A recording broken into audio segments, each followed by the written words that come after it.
رواه الترمذي وأحمد بسند إلى أبي هريرة رضي الله عنه قال قال رسول الله صلى الله عليه وسلم: اتق المهارم تكن أعبد الناس، وارض بما قسم الله لك تكن أغنى الناس، وأحسن إلى جارك تكن مؤمنا، وأحب للناس ما تحب لنفسك تكن مسلما، ولا تكثر الضحك فإن كثرة الضحك تميت القلب. وهذه الوصية أولها: اتق المهارم تكن أعبد الناس. فيا من تريد أن تكون عابدا اتق المهارم لتكون أعبد الناس.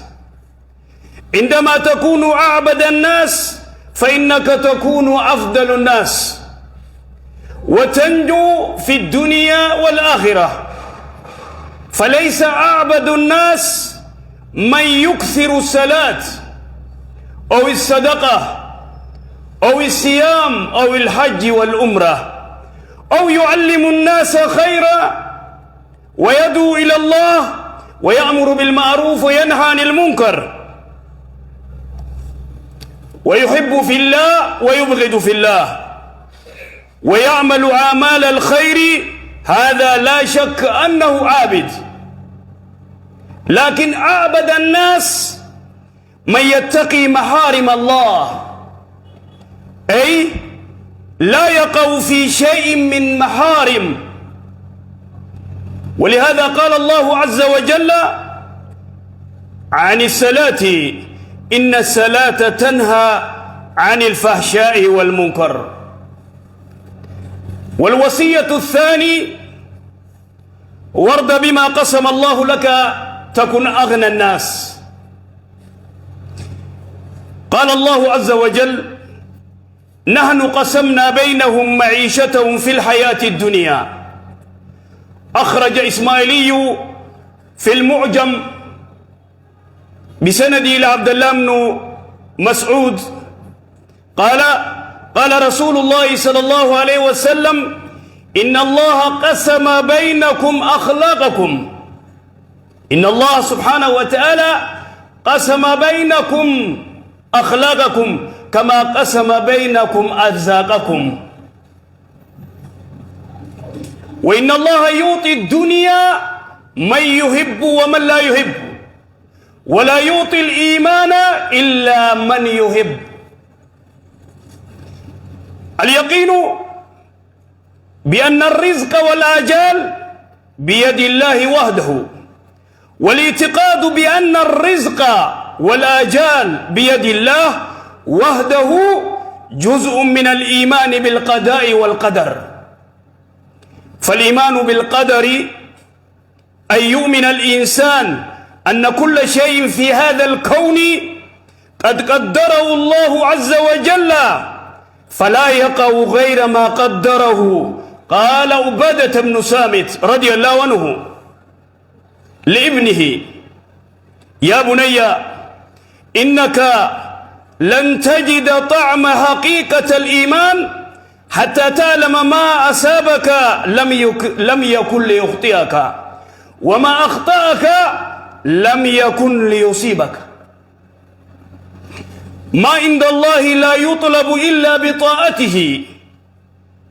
بعض الناس يتعجل في قضية الرزق، فإذا أبطأ عليه الرزق أخذ في طلبه بغير ما أهل الله سبحانه وتعالى، وسار همه حصول على الرزق بما شرع وبما لم يشرع. ولهذا يقول جابر بن عبد الله قال رسول الله صلى الله عليه وسلم: أيها الناس اتقوا الله وأجملوا في الطلب، فإن النفس لن تموت حتى تستوفي رزقها. الوصية الثالث: واحسن إلى جارك تكن مسلما.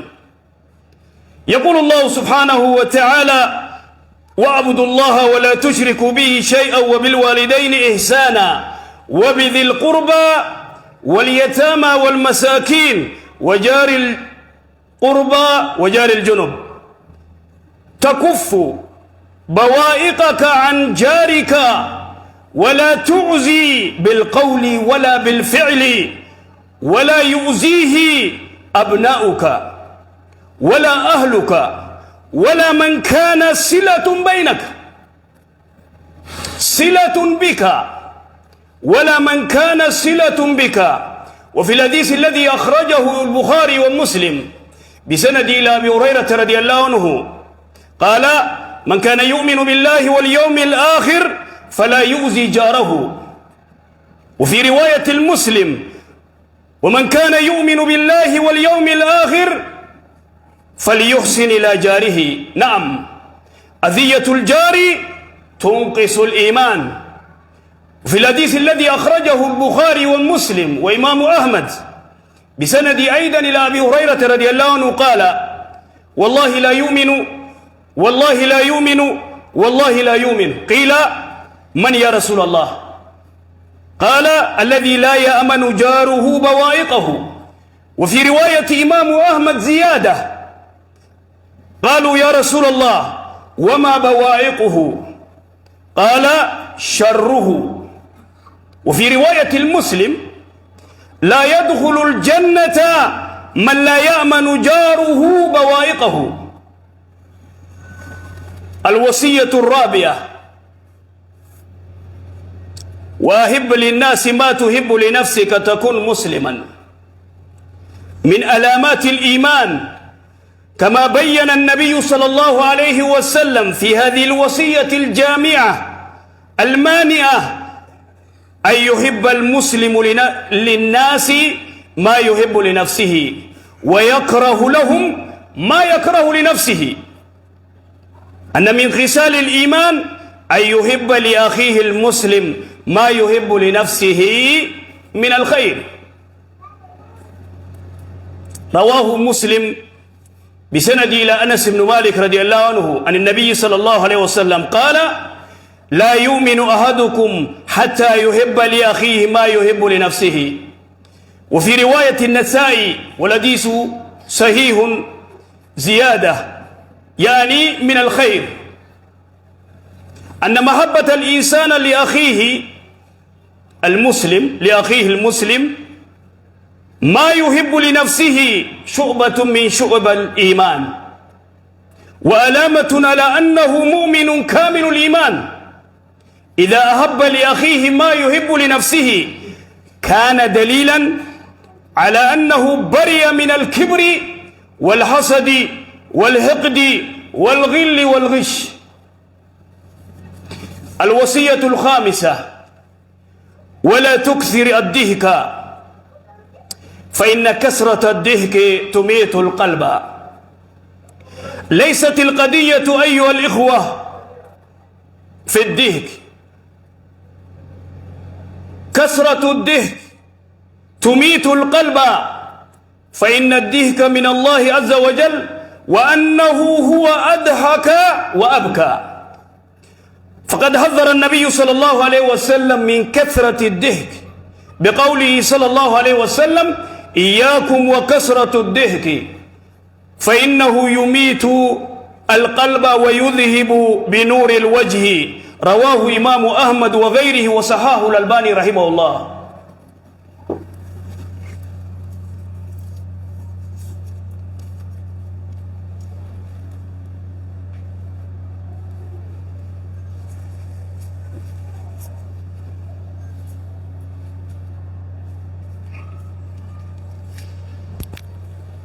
الحمد لله وكفى، والصلاة والسلام على نبي المصطفى صلى الله عليه وسلم. رواه الترمذي بسند إلى أبي هريرة رضي الله عنه قال: قال رسول الله صلى الله عليه وسلم: اتق المحارم تكون عبد الناس، ورد بما قسم الله لك تكون أغنى الناس. وانجو رسولي صلوات ربي وسلامه عليه اتق المهارم تكون أعبد الناس. أبو حرام في الرائق حرام من دلقين إرقرتين ما أكار ربي قبروتاتا. ورد بما قسم الله لك تكون أغنى الناس. والربين قدرت سي ختبه رزقي ربي سبحانه وتعالى سيف دبر سجالدو تكون أغنى الناس الردريس نماتاتا. فيا ربي سيخني قبين ربي سيخني قبين خينياتا في غرتين وغاتي يوغيس الحمد لله جي تكون أغنى الناس الردريس نماسي قاف جالت وربي سيقودي. صدفة وأحسن إلى جارك الله خيتي تلوول تكون مؤمنا. أفرفا وأحب للناس ما تحب لنفسك. واني في جالت نمان جالت واني في جبت نمان جب. لا تكثر الدهك خفلا قدسين خفلا الدميسون قلبي نمرة الجفتي. إذن اتق المهارم تكون أبدا. زكاة خنجون حجي قدون عمرة قدون إنما تاني برسيسون دعوة قدون غارين نما يجني أم تور عمل أوركون خوني قرتي عابد جام ملي أعبد الناس متي. إرّا نمني أكار ربي قبروا أين يويته نما قرتي خلوة اللي ذنوب الخلوات ديلي قرتي خلوة جزء بغبايسا نما ربي صداته دائما نما حرام الرافقات ربي صداته خنما خنا قرتي مسجد خنا فيدو ويتأتي أذاني حي على الصلاة حي على الفلاح ويتجي في قالوا. إذن اتق المحارم تكون عبد الناس. حرام الرافقات نما أكار ربي قبرو تادا نمني أكار ربي قبرو نما قرتي حرام الرافقات. سلاني بدير راسي دوركت حرام الرايوم فقاني خلوة اختلاط بين الرجال والنساء ولله قميص دورا في دردرة قام قرتي أصبح عاديا عاداته قيواتي قرتي أبو لكي واني خنا رامي ويتين قرتي وان برافرت عادي ده سنجا نورمال إبا يتابع فاورا سوشال ميديا سن واتكن قبو شيخ يدو في الركينة يدو قرتي في الركينة وما تيمنتي ولمان تيني مالي yoo fakka yoo kame dummaate afaan mooliin kaayyanne malee nuti waan biraan goonu sheekh koo qabaadha zinaallee goonu hin gootan. ربي سبحانه وتعالى وانجي قرآن خيزت ولا تقربوا الزنا زنات كلاوينا ولا تزنوا جنة به. أسباب الزنا شريعة مالف دوركتي مالف قرتي دوركتي وان شريان دوركتي تنا ما نمنو نتجينو. ولهذا تناف ويتقرتي رسول صلوات ربي وسلامه عليه اتق المحارم تكون أعبد الناس. حرام في الرائق نما أكار ربي قبرو تاتا